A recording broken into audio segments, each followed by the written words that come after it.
Hi everybody, welcome back to Hideaway Homestead. We're going to be talking today about building chicken pens. So I'm going to show you the first pen we ever built and show you the comparison of it and the ones that we have now. This is the pen that we have in our backyard at our house in town. You can see that it's pretty well overgrown in vines, and that's because we don't use it anymore and we are disassembling it.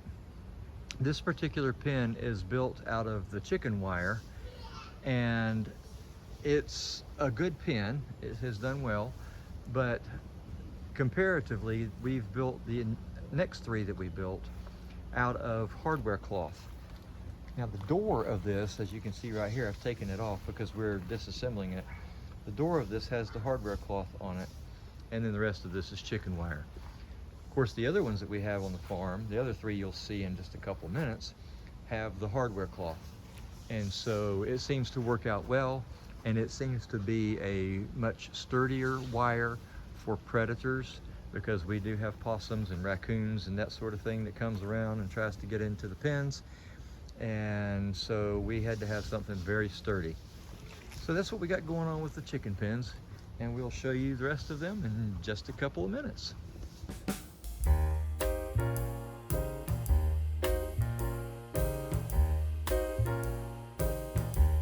Next one, go down here, other pen. These are the girls that we still have, and they're still laying and they're doing well. That's Roo. We call him Roo because he's the rooster, appropriately named. But this is actually the second pen that we built, and it's just like the other two. We put a metal roof on it.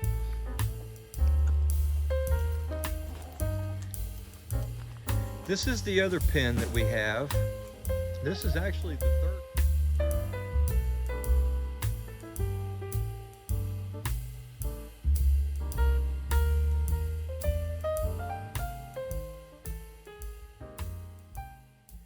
All right, I'm getting ready to put this chicken pen together. I've just sort of got the boards laid out here first, where they're going to go. It's going to be basically an 8-foot by 8-foot size. And what we did was we painted the boards first, and then we lay them out, nail them together. These will be the ones that goes down on the ground. And so we use pressure treated wood on these because they have ground contact.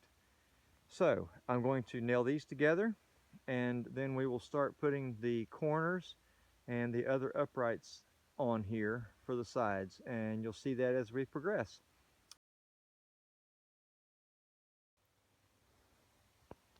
Okay, making progress. What I've done so far is I have the 4 corners on, and they're ready to go pretty much. We will have to sort of tweak this a little bit as we go because they're not perfectly straight and all that kind of thing, but once we start putting the other stuff up, we can kind of pull these into place where they need to be. So if they're leaning just a little bit, at this point it really doesn't matter because we can straighten them out as we go.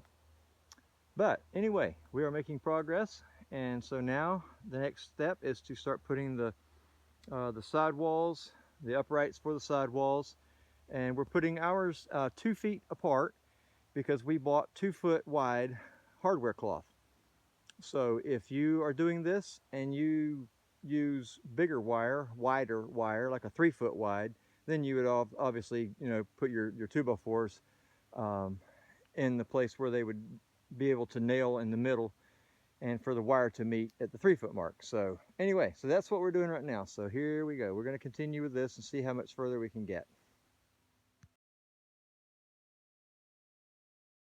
And trying to get this thing stable so that when Kevin comes by himself, he can add a whole bunch of other pieces. We found this back gate that we had used for another project that wasn't needed for there anymore. So we're going to use that for the back side of our chicken coop, and I think that would be lovely. Just more repurposing. This is end of the day. Now Kevin can put in the rest of the uprights and maybe even get started putting some hardware cloth on during the weekdays this week. So this is the progress we've made on the chicken coop so far this morning. We're reusing a gate panel that we got for free for the back wall, and so it's just like one strip to put up, and then just a couple of little pieces to fill in here on the end, and we'll be good to go. So this is going to save us a lot of time and be very secure for the back side. Kevin wanted to do that as high up as we can to keep rain from coming in. If we get a blowing rain, at least they will have 1.5 sides that will be protected. The top rails on the sides slope slightly toward the back to allow for the rain to roll off and not get the chickens wet. Kevin is trimming the tops off of the uprights on the side because this slopes towards the back, so each location is a little bit shorter as you go down the line, but that's what we've had to do on others also. So this one won't be as big of a cut, but then the others will have longer cuts. How about that? Putting up the last cross piece here. Well, I don't know, maybe there will be 1 or 2 more on this side, but closest to me. But here we go. Kevin's putting in cross pieces here just to help stabilize it, keep the boards from warping. Gives us one more thing to nail the sheet metal roofing to. I call it sheet metal. It's galvanized corrugated metal. That's what we're going to be putting on here.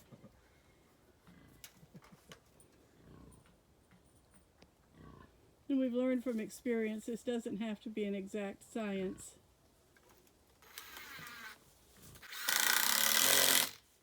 It's a chicken pen, right? Right, it's a chicken coop. So there you go. There it is. He's all stretched out. Well, we're to the stage of putting on the hardware cloth.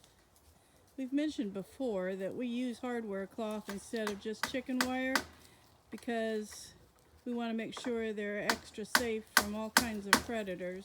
We've got chicken wire run across the whole back of the chicken coop and along this side where we put that fencing panel, and we've got this strip all tacked down over here. And so now we just have this side on the west and the area above the door here.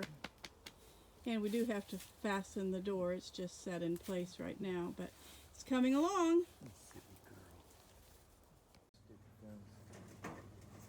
Last one.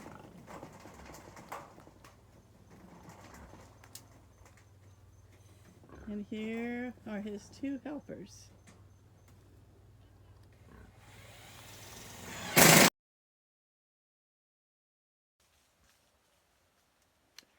Well, we got the nesting box finished. This is it. It's about 24 inches deep and 48 inches across. And we put some metal on the roof of it to keep the rain out of it and to keep the wood from rotting also. We made this, it's actually just shy of 48 inches long. And the reason for that is because we made it to fit between these 2 boards here. This 2x4 and the one on this side. We figured out after we got this thing built that we hadn't figured in the 2x4s, and so we had to kind of modify it a little bit. But that's okay, it worked out. Anyway, we've got this other piece of 2x4 across here, and that keeps predators from getting up here on top of this metal and trying to get in under here. Of course, they can't because there's wire there. We put the wood right on top of that wire. And then we've got it braced down here at the bottom with this 2x4 right here that goes across, and it, you know, keeps it sturdy. And it's worked out real well. Inside, this is the nesting box. And we made it where there's 2 sides to it. They have 2 nesting places. We did not put a piece of wood in the middle here to partition them off. We didn't feel like it was necessary. We haven't ever had a problem with that before. And it always works out with it being like this, and it's fine. The hens seem to be okay with it, and so it works out. Anyway, as you can see, we have fish in our nesting box in our chicken coop. Most people don't have fish in their chicken coops. The reason we have that in here is because this is a piece of plywood that we got from church that was going to be thrown out. It was part of a game or something that they had, and they were going to throw it out. And so we got it and cut it up and made the box out of it. If you've known us for a while and you've watched any of our videos, you know that we like to repurpose just about anything that we can to keep from having to spend a lot of money. With the price of wood these days, we try to do as much repurposing as we possibly can. So that's how that is. We cut this piece of 2x4 right here. It was in the middle, and we had to cut it off to open this up to get this box in here. And that worked out well. And then over here, we put this bar across here. It's just a piece of wood, piece of 1x, and I've got it screwed to the other end. And then over here, it is screwed to this 2x4. That's their roosting spot. There are 10 of them in here. She's getting up here to demonstrate it now. There you go. They love it. There are 10 chickens in here, well, 9 hens and 1 rooster, and it works out perfect because they all fit on this thing. Yeah, she agrees. She's telling me she likes it too. Anyway, so that's what we did, and this turned out real well. We really like this, and it's real good for the chickens, and they like it. So we hope you were able to learn something from what we've done here. If you've ever done one of these before, let us know.